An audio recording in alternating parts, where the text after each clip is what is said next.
ఏ ఏమంటుంది అక్క? ఏమంటుంది నీకు? అక్క పామ పట్టిస్తా, పామ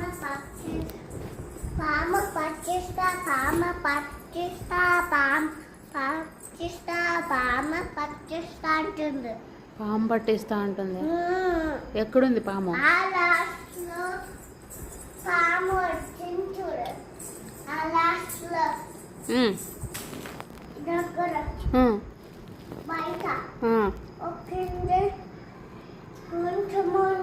నువ్వేం చేసినావు అక్కకి? ఎందుకనింది అట్లా పాము పట్టిస్తా అని? నువ్వేం చేసినావు? పామ పట్టిస్తారా అంటుంది. మనకు అన్నారా? నీకు అంటుందా పాము పట్టిస్తా అని? పట్టినేనా నీకు? ఎందుకు వద్దు? రా పాము వచ్చిన రా. నేను రాను, మమ్మ తింటా. రా డాడీ చూపిపో.